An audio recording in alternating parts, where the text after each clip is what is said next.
Halo, Assalamualaikum warahmatullahi wabarakatuh. Sebelumnya, perkenalkan, saya Nisa Fitriani Devina dengan NIM 038. Baik, pada kesempatan kali ini saya akan membahas sedikit terkait statistika pertumbuhan mikroba. Nah, teman-teman sendiri sudah pada tahu belum ya terkait apa sih statistika pertumbuhan mikroba itu?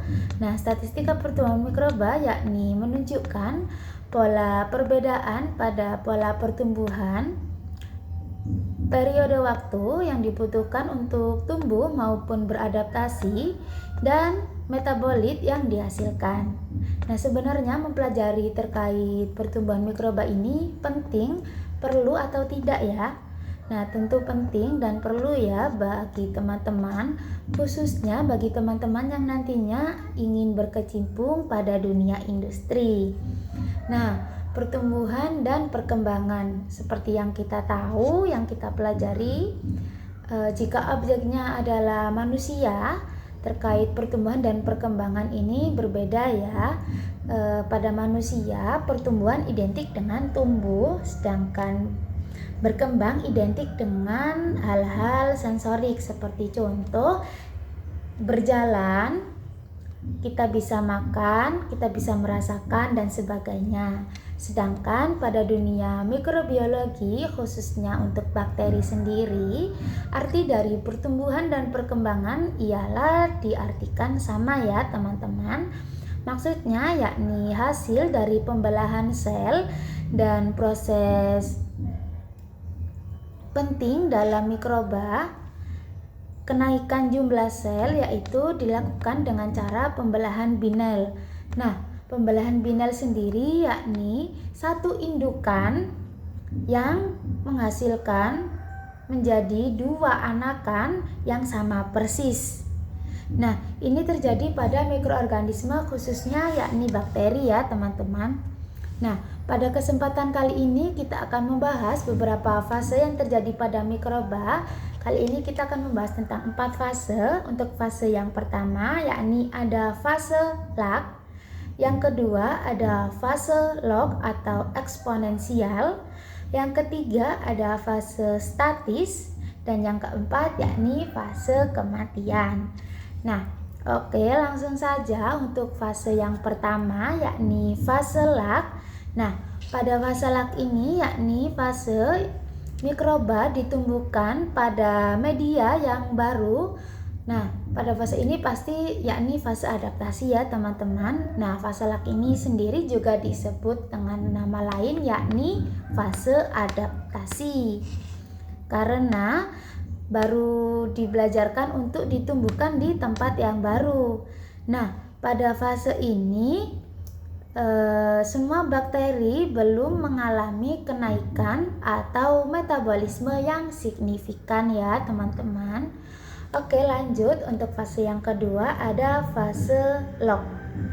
Nah, kalau tadi yang pertama kita sudah bahas tentang fase lag A, sedangkan fase yang kedua ini kita bahas tentang fase log O.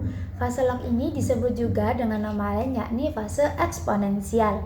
Nah, dalam fase ini yakni si bakteri sudah melewati pada masa adaptasi, kemudian sudah merasa nyaman ya di kultur barunya ini. Lalu mikroorganisme tumbuh membelah secara maksimal nih. Dia sudah mulai beradaptasi, tumbuh dan berkembang biak. Lalu pada fase ini akhirnya menghasilkan metabolit primer. Nah, jadi pada fase ini kita bisa memanen yakni metabolit primer ya teman-teman. Jadi buat teman-teman yang membutuhkan mikroba dengan metabolit primer, kalian bisa menunggu atau memanennya di fase log ini atau fase eksponensial. Untuk selanjutnya yang fase ketiga ada fase statis ya teman-teman. Nah, pada fase ini yakni mikroba sudah belajar, sudah bekerja secara maksimal ya teman-teman. Kemudian karena medianya sudah mulai berkurang, jadi di fase ini populasi bakterinya sudah berhenti. Jadi kurva pertumbuhan menjadi horizontal, datar atau flat ya teman-teman. Nah, di fase ini jika pada bakteri umumnya terjadi pada angka 10 pangkat 6 sel per mililiter, sedangkan pada protista umumnya terjadi pada angka 10 pangkat 9 sel per mililiter. Nah, pada fase statis ini teman-teman tahu enggak ya?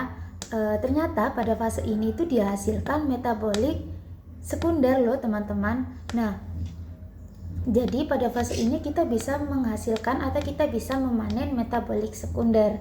Nah, jadi buat teman-teman yang memerlukan mikroba dengan metabolik sekunder, teman-teman bisa nunggu di fase statis ini. Salah satu contoh metabolik sekunder yakni adalah antibiotik ya teman-teman. Nah, oke, kita lanjut ke fase yang keempat. Fase keempat ini yakni fase kematian. Nah, pada fase ini saat sel yang tumbuh pada kultur ini tidak selalu pada fase statis tadi ya teman-teman. Jadi tidak selalu datar, tidak selalu flat atau horizontal. Jadi artinya pada fase ini mengalami penurunan.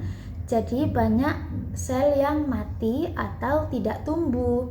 Jadi pada jumlah sel yang tumbuh akan mengalami penurunan secara drastis. Nah, kira-kira begitu ya teman-teman penjelasan saya terkait dengan statistika pertumbuhan mikroba serta beberapa fase yang terjadi pada pertumbuhan mikroba tersebut. Nah, mungkin sekian saya cukupkan, kurang lebihnya mohon maaf. Saya akhiri. Wassalamualaikum warahmatullahi wabarakatuh. Sampai jumpa di kesempatan selanjutnya.